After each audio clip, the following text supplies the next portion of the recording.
Hi guys, how are you? Kumusta ang lahat? Gagawa pala tayo ng chocolate bouquet na for a wedding or para sa engagement. So, meron na tayong already na karton yung ginagamit natin na pagdidikitan ng mga chocolate. So, ayan, nilagay na natin yung uh, una yung hazelnut sa baba para sasalo dito sa ating chocolate na ilalagay. So ito, ilalagay tayo ng wafer ngayon. So bali ito yung kulay na double wrap ang ginamit natin.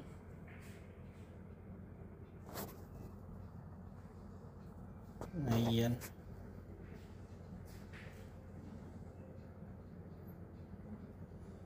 Bali siyam na piraso to hanggang sa taas na maisuksok natin yung pinakalas.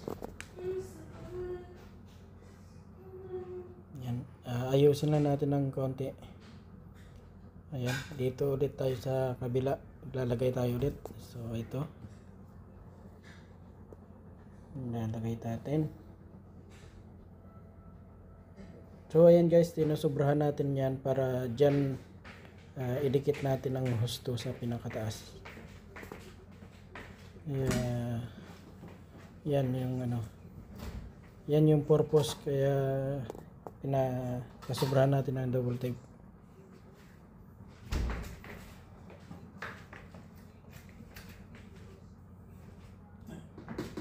Ayan. So panoorin nyo lang guys hanggang sa matapos.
So ayan guys, last piece na natin na ilalagay.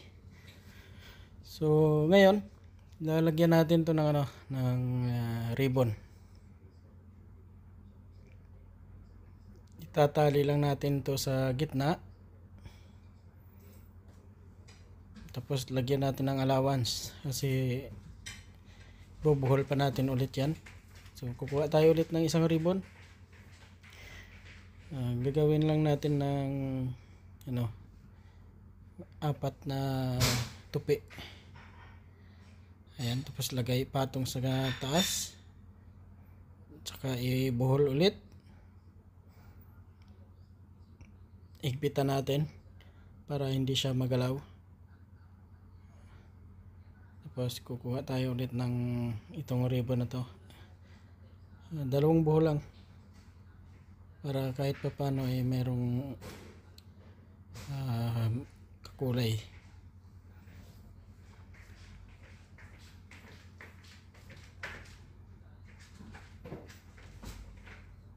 Yan, konting ayos lang, hindi na nahagip ng ating camera yung pagtatali natin.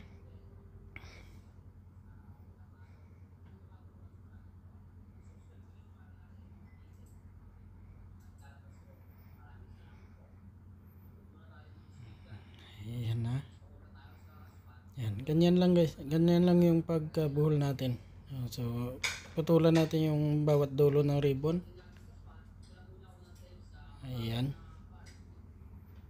ganun lang siya ka simple guys.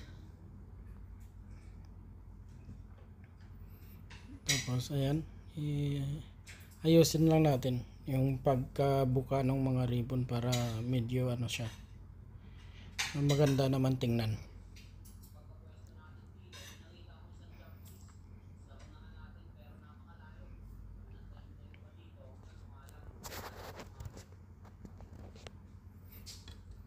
Kumuha tayo ng bulaklak dahil yun ang ilalagay natin. So ayan, may isang malaki na kulay puti.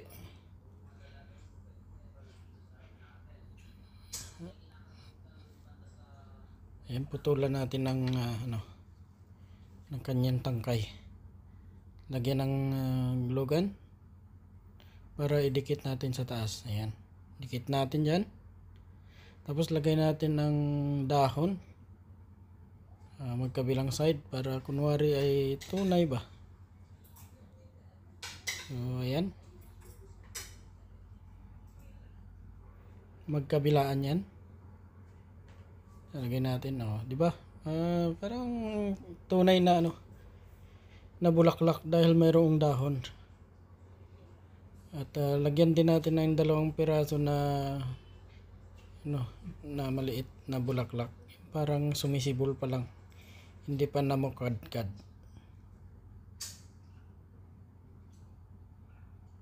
Ayan, tapos kunting lang, ibuka natin ng konti yung mga petals ng bulaklak. So ayan guys, yan na yung kanyang kinalabasan. Ayan, tapos na siya. So sana ay napanood nyo hanggang dulo at na makatulong sa inyo kung paano gumawa ng simple chocolate bouquet for wedding or engagement. So yan yung kanyang kinalabasan guys. So maraming salamat. Please subscribe.